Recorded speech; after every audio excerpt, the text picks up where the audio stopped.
why should the employees be compensated? I mean, other than the wages that they get, other than the salaries that they get, the workers, why should there be a compensation for them? That is the question. So you will see that the brief background I gave you when we discussed the Factories Act and the Industrial Dispute Act, that the relationship generally between the management and the workers is more often than not, in most of the cases, except for some rare situation, the relationship is almost always adversarial. So the management will always try to give as little as possible to the workers, and the workers want as much as possible from the management. Um, and it is in this parlance, it is in this context that whenever there used to be any accident or any injury for to the worker, even when that injury is the result of his working or her working, the management would be averse to pay anything to the injured worker, just because simple mathematics, they are losing money. uh, they were still okay to pay some little amount, but that would be too little, because their idea was that they are not gaining anything, so why should they pay? And that is the reason why there was a need for enactment of this Employee Compensation Act, because again, in this adversarial relation and uneven relation, the relationship is not only adversarial, it is also uneven, where the management is much more powerful than the workers. So in this equation, just to make the workers more powerful, not really powerful, just like it's more like entitling them for something, entitling them for making these guidelines legal, give a legal shape to these welfare measures. So that was the intent of this Employee Compensation Act also. So what is Employee Compensation Act? So it provides for compensation payment whenever the employee is injured by any accident which is taking place at the workplace. So any accident injury having because of which injury is taking place at the workplace, that needs to be compensated, because that is the result of something that happened on the workplace, right? We will go into the detail of it a little later if you have any questions. Then, as I said, why? Because the whole situation is that human beings are also to be taken care of. Management cannot shirk its responsibility of not taking care of its workforce. So that is the reason why this particular act was required. Now, when is the management liable to pay compensation? I said that whenever an accident takes place at a workplace, and because of which the employee gets injured, in such situation, the management has to pay the compensation. But does the management have to pay compensation in each and every case, irrespective of the situation, irrespective of the condition? So the answer is no, that is not the case. There are certain situations where the employer does not have to pay any compensation whatsoever, right? So what are these situations? So first of all, the management has to pay the compensation if the injury is happening or accident is happening out of or in the course of his employment. So there is a different connotation to this: out of and in the course of. Out of has a direct relationship with the with the working. So someone's hand gets crushed in a machine, direct relationship, direct impact taking place, right? So when you are driving a crane, or you're working on a higher ceiling and you fall down, someone falls down, the harness is not proper, and the person falls down from height, injures his. There is an injury to head, direct impact. So this is the accident arising out of the employment. And then there is another context to this, is that accidents arising in the course of employment. So it is not sufficient that it is out of employment, it should also be in the course of employment, which means that if an event is happening while performing the job or on the workplace. So, for example, a very simple example: someone is working on a machine, goes to the toilet, while coming back, for some reason could be anything. There was oil spillage, water spillage, something. Slips and falls down and injures himself or herself. That is the example of injury or accident happening in the course of the employment, right? So, in such situation arising out of or in the course of employment, then the employer is liable to pay the compensation. Now, there are certain situations when the employer is not liable to pay the compensation. What are those situations? So first and foremost, if so it is well known, like whenever the accident is happening, there is some kind of a disablement. Now we will define those disablement in different criteria, like there will be a temporary disablement and permanent disablement. Somebody gets injured, hands get fractured, right? Hand gets fractured. That is a kind of temporary disablement, because after 2 3 months of plaster, your hand is normal and you can come back. That is a temporary disablement. But there can be a permanent disablement. Someone's hand gets crushed and it needs to be amputated. That is a permanent disablement. The hand is gone forever, right? So that is a case of permanent and temporary disablement. Then there can be a total or partial disablement also, right? So total disablement means where someone loses the earning capacity forever. Again, the same example. If someone loses both the hands, so total disablement. Whereas partial disablement means someone's one or two fingers are lost. Someone loses one or two fingers of a certain hand, partial disablement.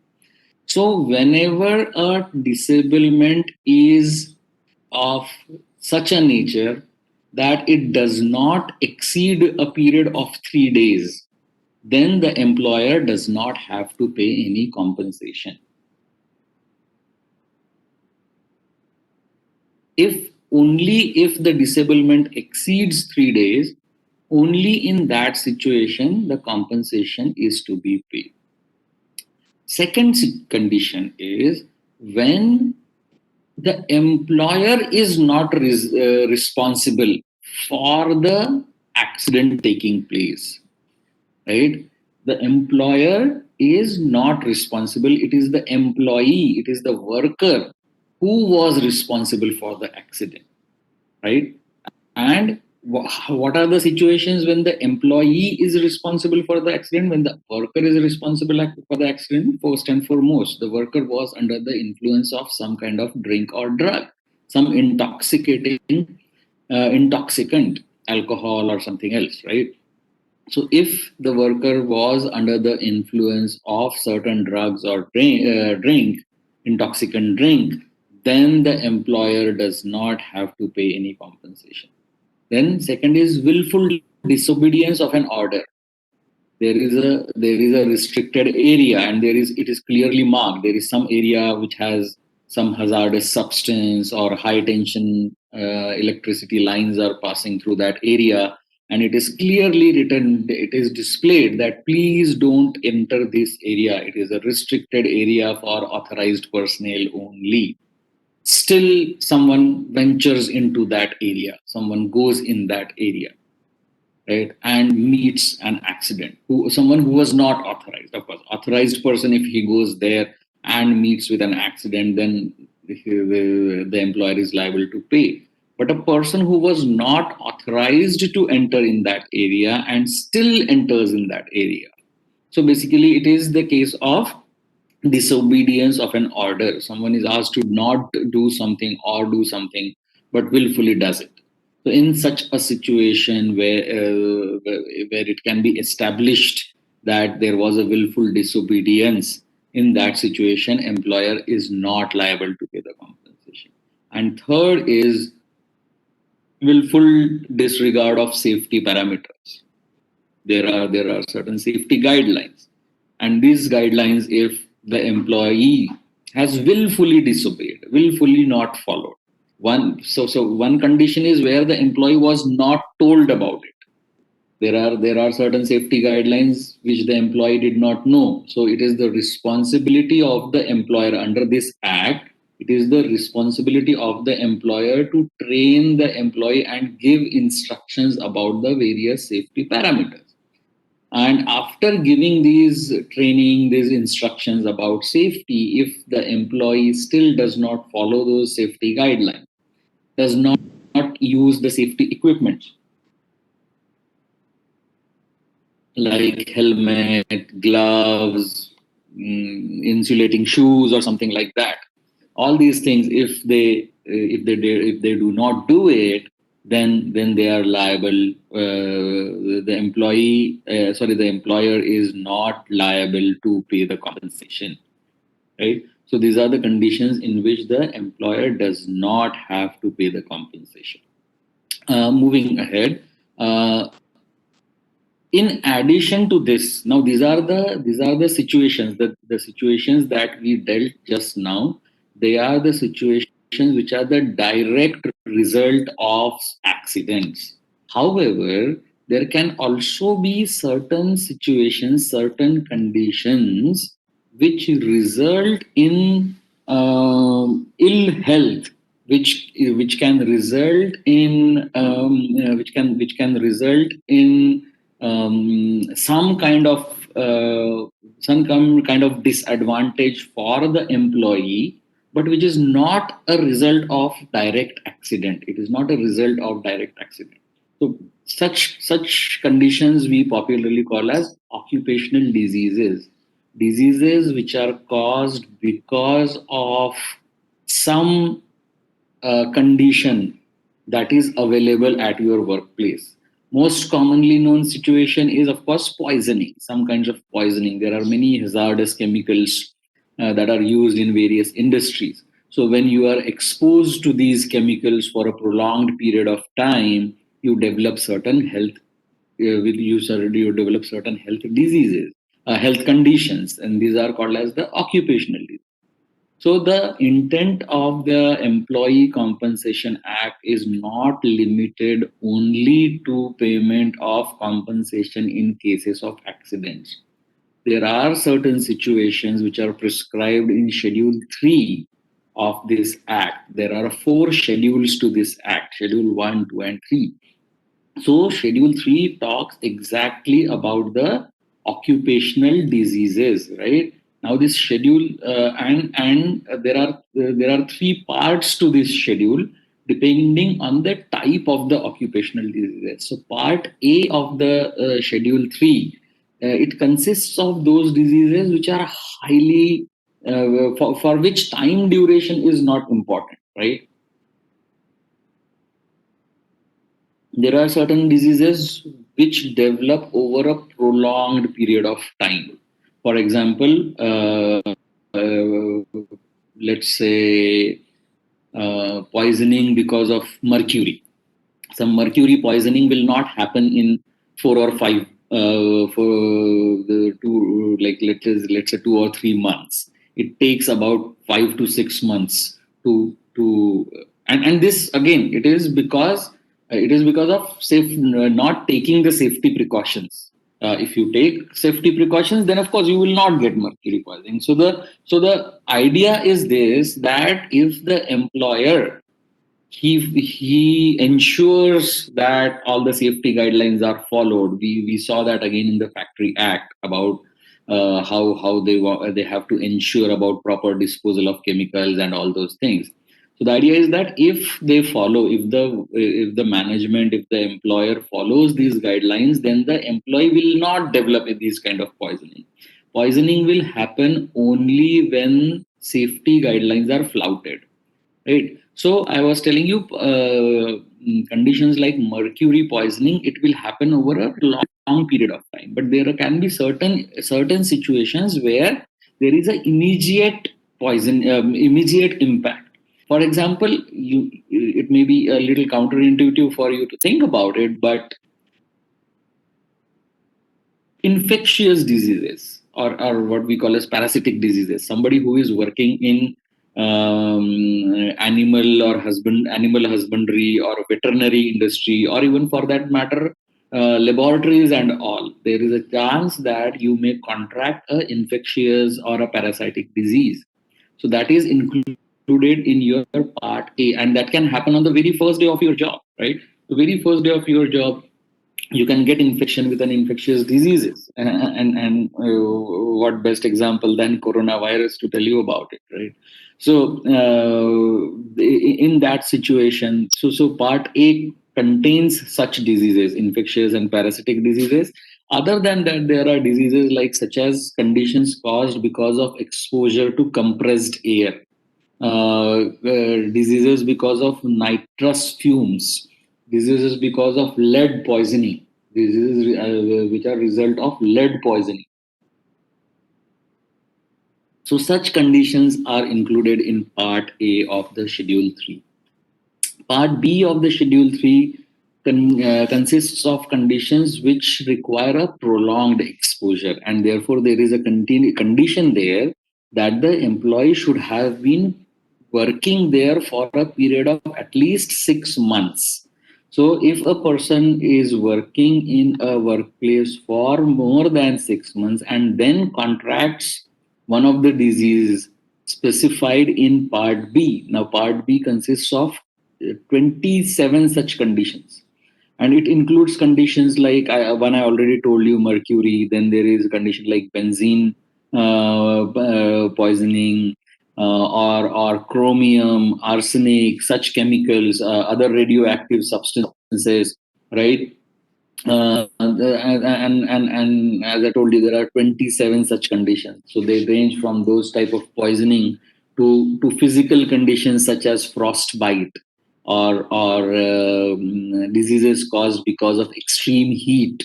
Even those are included in Part B of the Schedule 3. So those are the conditions of Part B of Schedule 3. And Part C consists of conditions which happen even over a very long period of time, that may extend for years, and these conditions are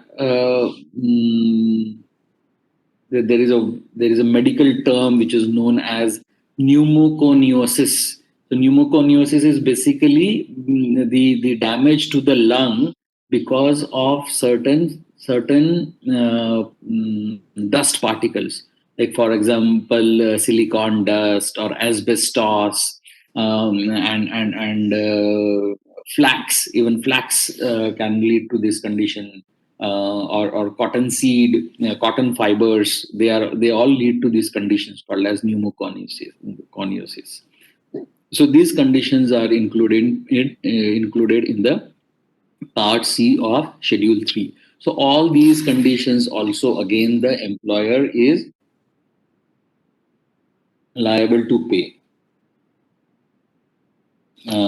the compensation to the employee. So that is the employer's liability. And now, who is the employee? Everybody.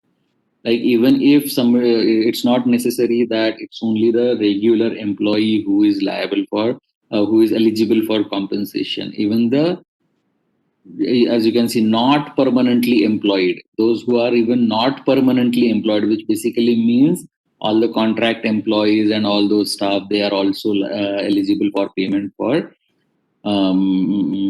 employees under the Employee Compensation Act, right? Now, what is the amount of compensation? What is the amount? That is another part. Like how much compensation needs to be paid. So the specified condition is that whenever any accident that results in death, then the employee will be paid. The dependents of the employee will be paid 50% of the minimum of the monthly wage multiplied by a relevant factor.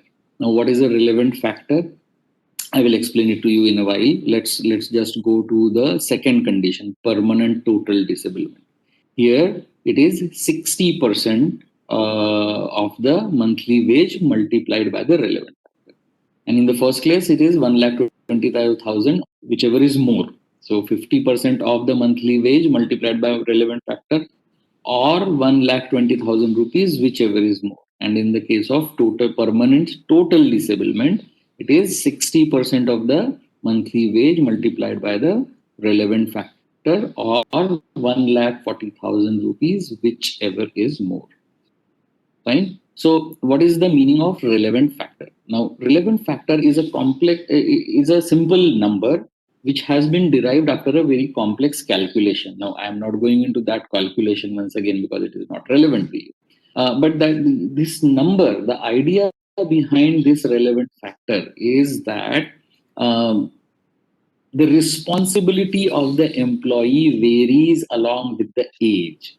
So if you are a young person, then of course there will be one your your earning capacity, daily earning capacity, as well as the length of your earning will be more.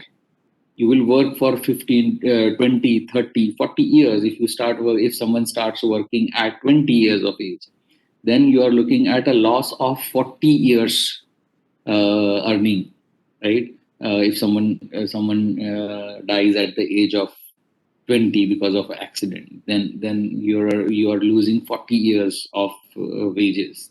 The family is losing 40 years of wages in comparison to someone who may, let's say, dies at the age of 60, right?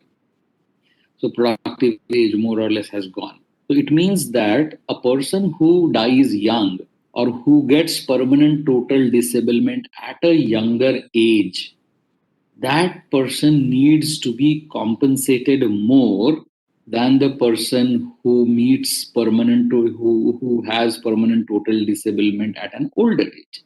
And depending on this particular notion, the relevant factor has been calculated, which gives more weightage to a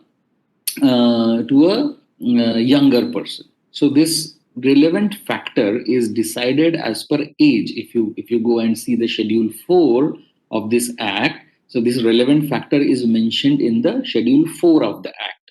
So if you go and have a look at the Schedule 4 of the Act, you will see that it is decided as per age, starting with 16 years of age, and going up to 65 or more years of age. So the first is 16. So if somebody is up to 16 years of age, then the relevant factor is 228.54. If someone is up to 17 years of age, then the relevant factor goes down to 227.49, so on and so forth. So that goes on till the age of 65 or more. So if someone is 65 years of age or more than that, then the relevant factor is 99.37. So now you understand that it gives more weightage for the younger person. So you take 50% of the monthly wage, multiply it by the relevant factor, and whatever amount that you that you get, that becomes the amount of compensation in case of death. In case of permanent total disablement, it is 60%. Okay, so that is how the compensation is calculated. Moving ahead, continuing with the compensation, we discussed permanent total disablement. Now I already explained you what is permanent disablement. Now the permanent disablement can either be total or it can be partial. Now what is a permanent permanent total disablement and permanent partial disablement. Now, this what will constitute as permanent total disablement and what will constitute as permanent partial disablement is specified in Schedule 1 of the Act. Schedule 1.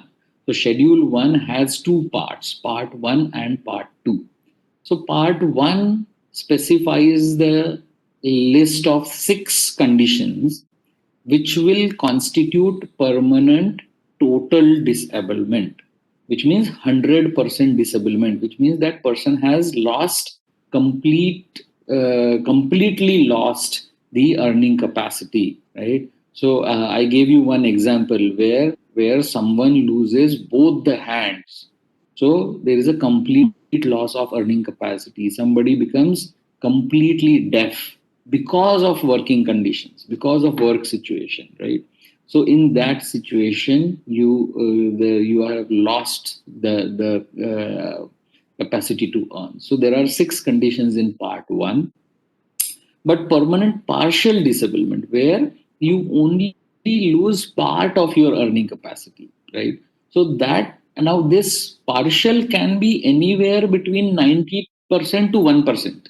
You may lose 1% of your capacity, or you may lose 90% of your capacity. So that list is specified in part two of the Schedule 1, and then again it goes on to specify almost like 50 conditions. There are 50 situations which are specified in Part 2, and it goes on very minor details, like if someone loses, if someone is amputated from the wrist joint, if someone loses a hand but the loss is from wrist or elbow or shoulder, so different percentages are assigned. It gives the percentages. How much will it be? How much will it constitute? Like, for example, loss of one thumb will constitute to 30% disability. Loss of only a toe will constitute to somewhere like 3% disability, and things like that. Okay, so you can go into the you can those who are interested can see the details. As I told you, I'm not going to go into those details. 48 conditions are specified in that particular schedule, the Part 2 of Schedule 1, 48 conditions. So, and different weightages. The idea is that in such a situation where there is a permanent partial disablement, you, of course, you calculate the total compensation that is payable, that is permanent total in case of permanent total disablement, and then you multiply it by the percentage. So whatever percentage is there, you multiply it by that percentage, and that becomes the compensation that is payable to the person who is having permanent partial disablement. And if there is any condition that is not specified in this schedule, then in that situation, the certified medical practitioner, the qualified medical practitioner, has to decide the extent of disablement. The extent means percentage. So the medical practitioner has to certify the extent of the disablement, percentage of disablement, and accordingly then the amount is paid. Okay. uh, so we till now we discussed about permanent disablement, whether permanent total or permanent partial disablement. What about temporary disablement? Now temporary disablement can also be total or partial, but in both the cases, whether the disablement is total or whether the disablement is partial, if it is temporary disablement, then the employee is eligible to be paid 25% of the monthly wages, which are paid at half monthly interval. So, which basically means that you get half the salary, right? At a 15-day interval. Every 15 days, you will pay your 25% of the monthly wages. So, that is the condition till the time you are disabled. The understanding being that 2 3 months 4 months after that, yeah, you will be back to you will be someone will be back to work, right? So that is the idea of temporary disablement. If there is a death, in cases of death, in addition to this compensation, the employer also has to pay a amount of 5,000 rupees, which is called as a funeral assistance. So it is to meet the funeral expenditure. So this is an additional amount that is given for funeral expenditure. So it is called as funeral assistance, right? So disablements, I just told you about this particular slide. Partial disablement, it is temporary in nature, and it reduces the earning capacity only during the specified period of time. And of course, then there is a total disablement, which is permanent, or total disablement can be permanent or temporary. So partial disablement and total disablement. So this is what we have just considered, right? Now, when is the compensation payable? After the incident has happened, how much duration is given to the employer for payment of the compensation? So the idea is that compensation should be paid as soon as possible, right? So whenever the compensation, it is decided that okay, this is a permanent disablement, permanent partial disablement, and the certifying surgeon tells okay, this is 90% or this is 80%. So as soon as it is decided, the compensation is to be paid immediately. Whenever when it will fall due, it is decided by the labor commissioner. So the labor commissioner will decide okay, this is the date by which you have to pay the compensation. Now immediately the employer is supposed to pay the compensation, right? If you don't pay the compensation within 1 month, then the employer is liable to pay the interest at the rate of 12% per annum, right? And then if there is no sufficient justification, then the interest can be increased. And there is new provision that is now added. I told you about the labor codes, 4 labor codes that have been formulated. So the code on social security, this particular act, the Employee Compensation Act, has been incorporated in the Code on Social Security. So the Code on Social Security tells that in case of default, in case of not paying the compensation to the employee, in addition to monetary penalty, there is also there is also a imprisonment provision now. So if the employer fails to pay the compensation on time without justifiable reason, then in addition to paying this fine, the employer can also be put in imprisonment. So this is new addition that is done to the Employee Compensation Act, right? There is a question: in case of permanent disability and no loss of earning capacity, will there be any compensation? So there is, see, Vikram, that is what we have been discussing till now. It doesn't matter whether there has been a loss of earning capacity or not. Once there is a permanent disability, employer has to pay the compensation. There is a situation where I'll just give me a second. I will tell you a situation where um,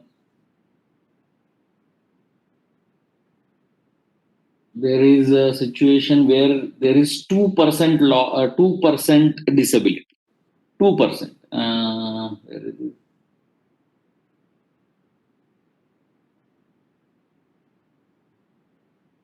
Hold on. Yeah. So if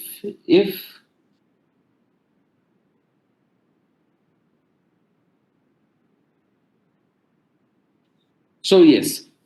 So if someone loses uh, someone loses a little finger, at the tip, like at this level. So only the tip of the little finger of your hand. If you lose that, if someone loses that, then that will be treated as 2%, 2% permanent partial disability. 2%. So now the employee has to pay that much amount. It might come out to be a very petty sum, 200 or 300 rupees. But yes, the employer has to pay that compensation. So now there is no loss of earning capacity here. There is absolutely no loss of earning capacity, right? But still, because because it is specified, and the idea may be that it is kind of a compensation for the injuries suffered on the accident site, right? So that is why. So that, and again, how much it is given in the part 2 of the schedule. So you can, I just told you the formula how much compensation is to be paid.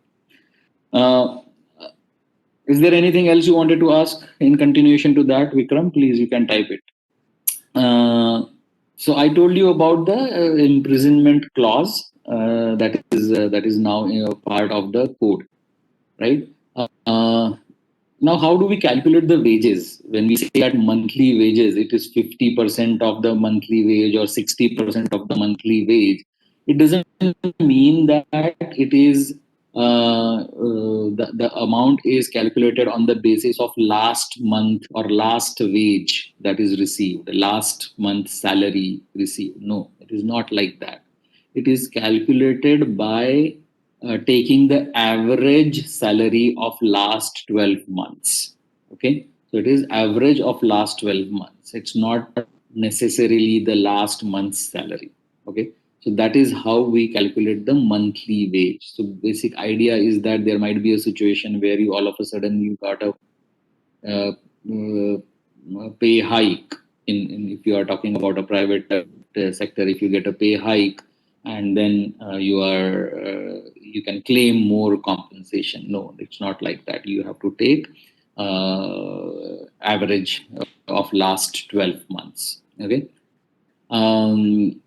This is again where you are, where you don't, where you can't uh, figure out, or the employee was not working for last 12 months, then the last month's salary can be taken into consideration, right? So that is it about the Employee Compensation Act. Coming to the railways, how do we do it in railways? Now that is another question, right? So when I say railways, I mean the railway employees. How do we do it in case of railway employees? So we actually, practically speaking, technically we do something, but practically speaking, we don't follow the Employee Compensation Act for our regular railway employees, because we do much more than what is mandated in the act. We do much more than what is mandated. How? Because railway employees are not like employees of the railways. They are the employees of the government of India. So we are governed by the guidelines which are issued by the DOPT, Department of Personnel and Training. So DOPT mandates that any government employee, not necessarily railways, any government employee, DOPT time and again issues a circular about payment of compensation whenever the death of the employee takes place during the course of his or her employment, because there are different types of employees in the government of India. There are people in the armed forces. So if a person, if a jawan in the armed forces dies during combat, so there is a compensation specified. It's not that there is a specific amount of money that is given. If you and me are working in a very sensitive area, somewhere like Northeast India, or there are many Naxalite affected areas, and we someone dies because of any such terrorist attack or something. So you are not participating in the combat, but the death has occurred because of such a situation. So there is a specified amount. So the in a combat situation, the amount is 45 lakh rupees. In the terrorist attack situation, the amount is 35 lakh rupees.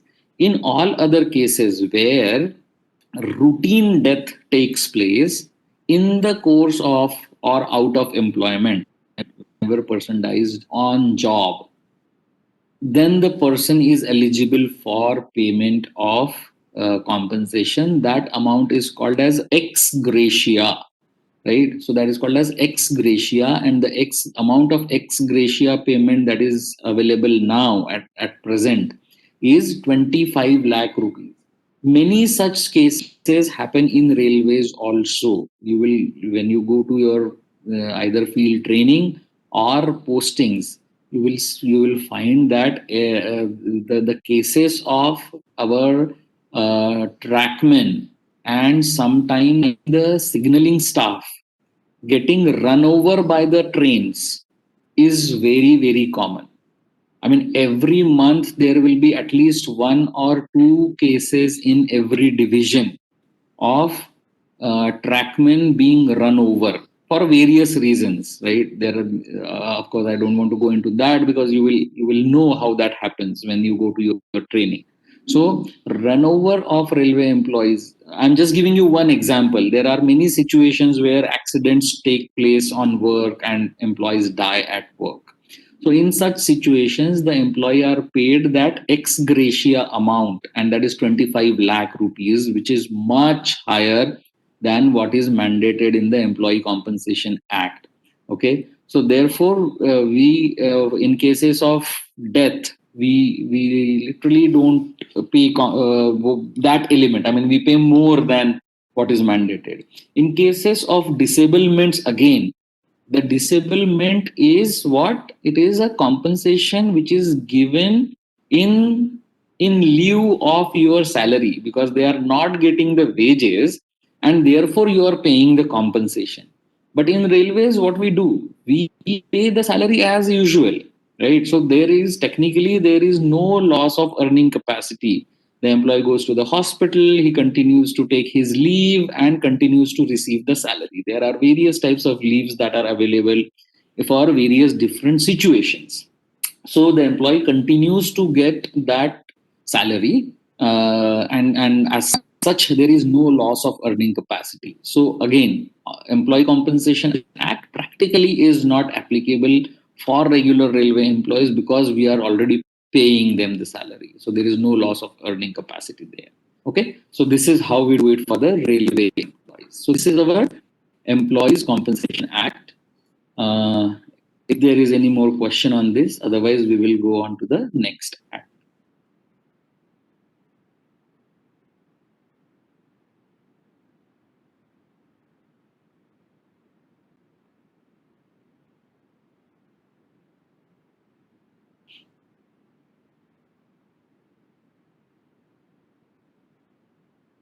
All right. So the next act is the Payment of Wages Act. Now the Payment of Wages Act, once again, it is, you need to know about this particular act because again of the fact that there are more and more contractual workers in railways these days. Payment of Wages Act not strictly applicable to railways because again we do more than what is mandated in the act. So all these acts are about what is the minimum expectation, and we do much more than the what is the minimum expected. There are a couple of situations where the Payment of Wages Act came into picture in railway working, and I will tell you about those situations as we go ahead during our discussion. But as such, this is more applicable to the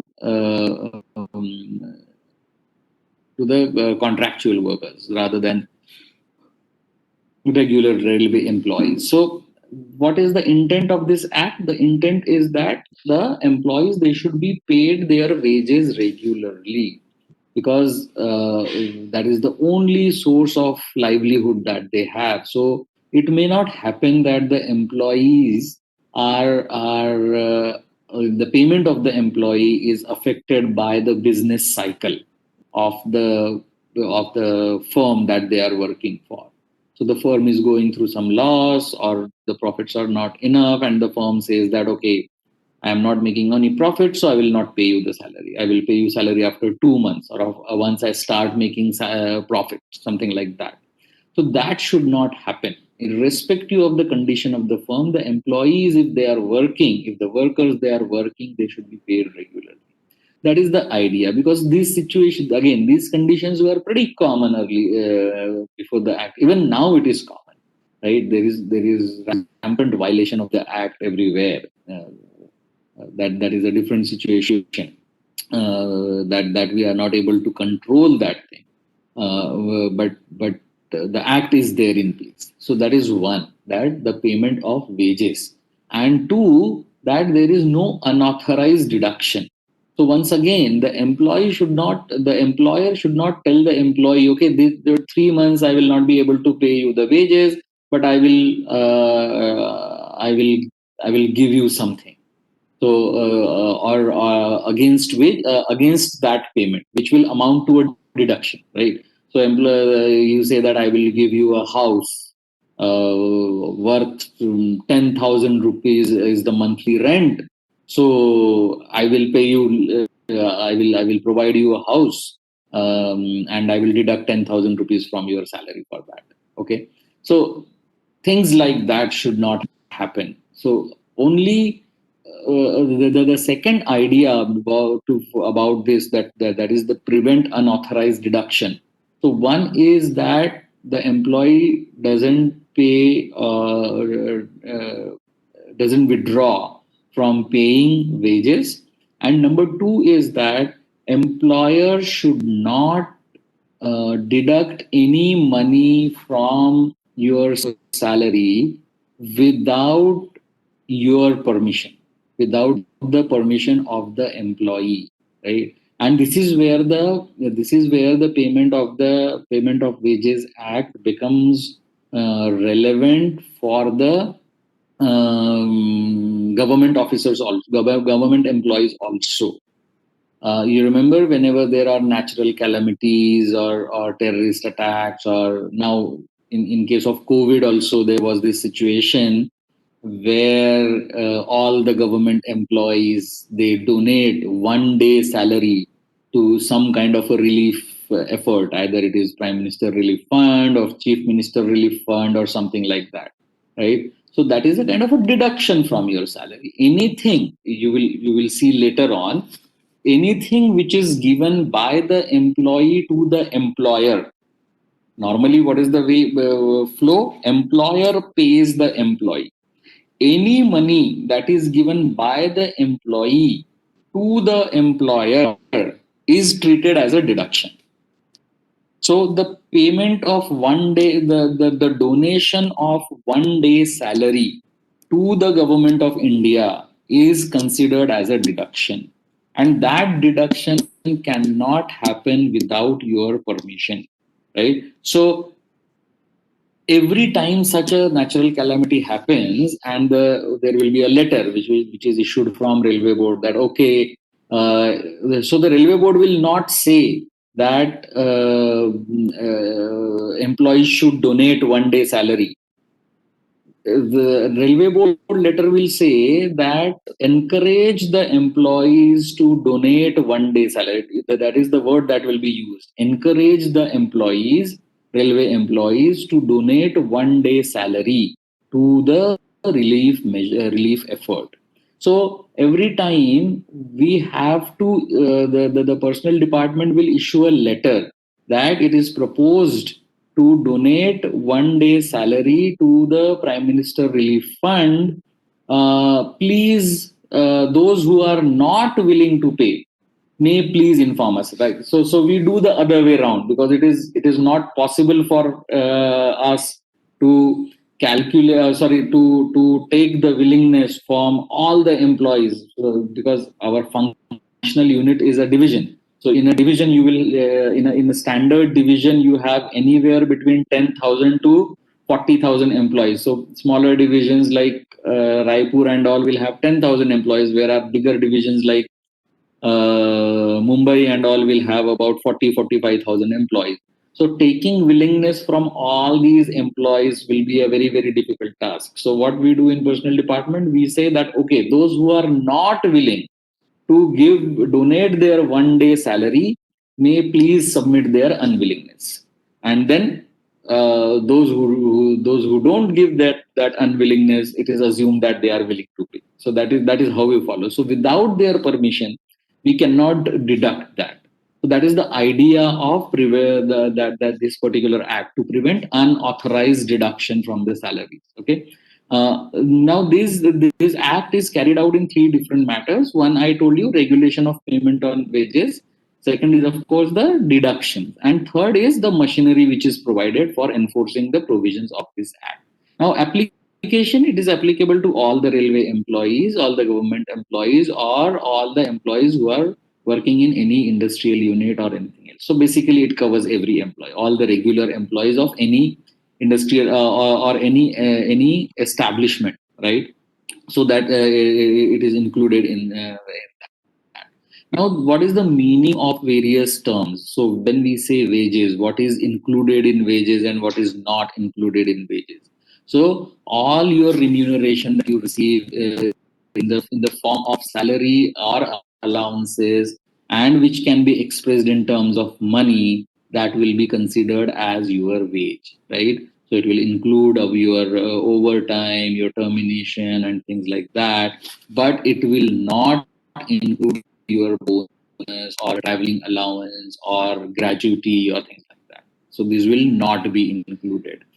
Uh, what is the responsibility of the employee? So the first and foremost responsibility is to pay the wages in the required period of time. To do this, every employer first has to fix the wage period. So it is important for the employer to fix the wage period, and that wage period should not be more than 1 month. So meaning thereby you can pay the salary, you can pay the wages on less than 1 month basis also, but not more than 1 month. So every week, or if you want to pay every 15 days, you can do that, but not more than 1 month. So every employer will specify the wage period. It does not have to be 1st to 30th. It can be 11th to 10th of the next month. It can be 21st to 20th of the next month, but that needs to be specified in advance.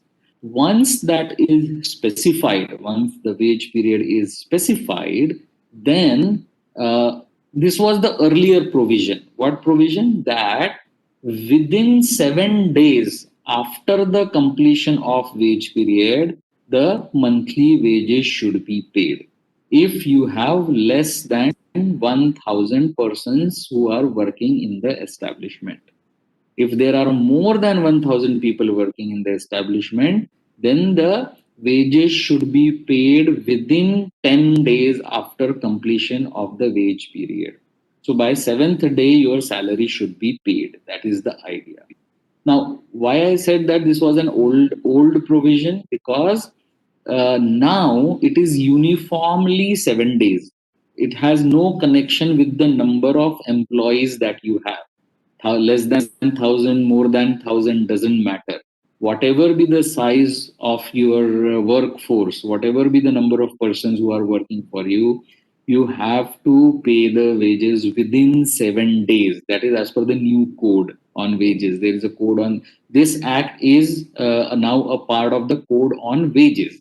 So within 7 days. And why that was? Earlier, this provision was there because all the salary bill preparation and payment of wages was done manually. So because of that, if you have more than say 1,000 employees, you require more time to prepare the salary bill, and therefore there was 10-day period that was given. Whereas less than 1,000, you don't require so much time. So less than 7. Now everything is online, done by the system. Salary bills are mostly calculated by the salaries are mostly calculated by the softwares. So all these things are happening. So that's why now it is uniformly done for 1 week for all the employees, irrespective of the size. Right. Now the mode of payment. Now this is another interesting aspect. Earlier, till 2016, the what was specified in the act was that the mode of payment shall be either current notes or current coins or currencies or check. These were the only three forms of payment that was allowed. So, or any other form which is mutually agreed by the employer and the employee, right? So, direct directly depositing the salary in the bank account, was not overtly mentioned in the act, not clearly mentioned in the act. It was mentioned that it can be credited into your bank account directly if the employee is willing. Now that was the clause that was used, and therefore this exercise of direct crediting of salary in your bank account, which is now happening with you guys, it started somewhere in 2004 2005. And at that time, railway administration, when it took that decision that they will now onwards, they will credit the salaries directly to the bank, for implementing that decision, they were required to take written permission from all the employees. So, and there were many notorious employees who refused that. They said no, we don't. And they had valid reasons for that also. Some of them had valid reasons for that, because that was the time when still ATMs were not that popular. So railway staff working in roadside stations, far off remote areas, they said we don't have a bank here. So if you don't pay the salary in cash, uh, where do we go to get the money? The ATM, the nearest ATM is like 25 kilometers away. So every time I have to get the salary, I have to go to the ATM and take the salary. So they refused to give this permission. They said, no, we will not. We want our salary in cash, nothing doing. Right. And we had a very hard time. This exercise of payment of salary through cash or through check continued till 2010, because there were still a few employees here and there who refused to give permission for directly crediting the salary in the bank, right? So that was the situation. Now this is the second instance where the Payment of Wages Act became applicable to railway employees or government employees. And I was part of that when I joined my working post in 2008. So I was part of the exercise where I used to go and personally meet the employees and try to convince them about the advantages, and they would tell me their grievances कि sir आपकी बात तो समझ में आ रही है, लेकिन पैसे की जरूरत पड़ेगी तो कहाँ से लाएंगे. Now it is pretty common where you see ATMs in small towns, and in many cases in villages also. So now there is not much of a problem. But the amendment to the act was done in 2016, and this last line that you see, crediting the wages in the bank account of the employee, this particular clause was inserted in the act in the year 2016, right? So that is how late we were in implementing all those things. And it is not only we, it is an act, it is an amendment of the act. So it affected all the government employees. It was not only that railway was faltering, it was all the government departments who were following that.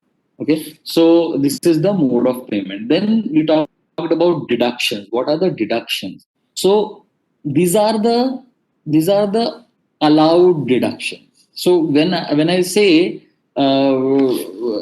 authorized deductions, the deductions authorized by the act, it means that we as the administrators or the management does not have to take specific permission from the employees for doing these deductions.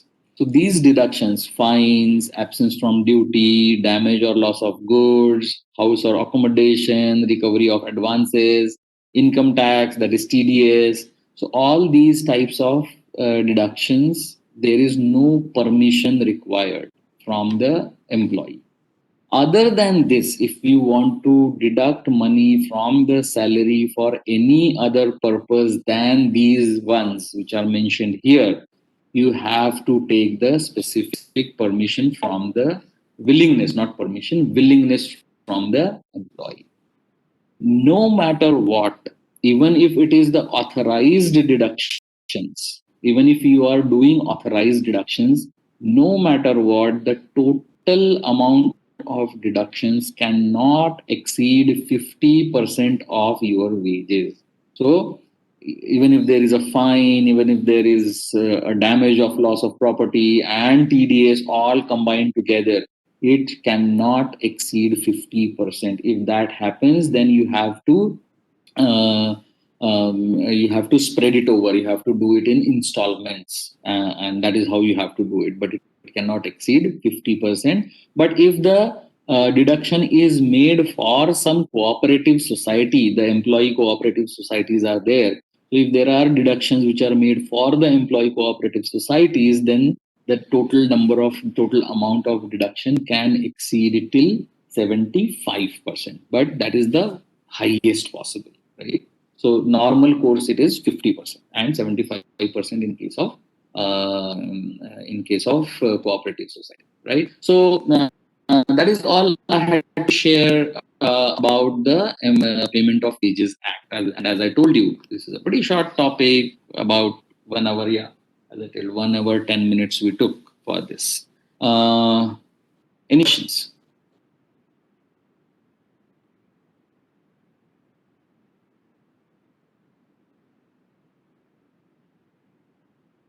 All righty. So if there are no questions, then we can end the session here. Thank you very much.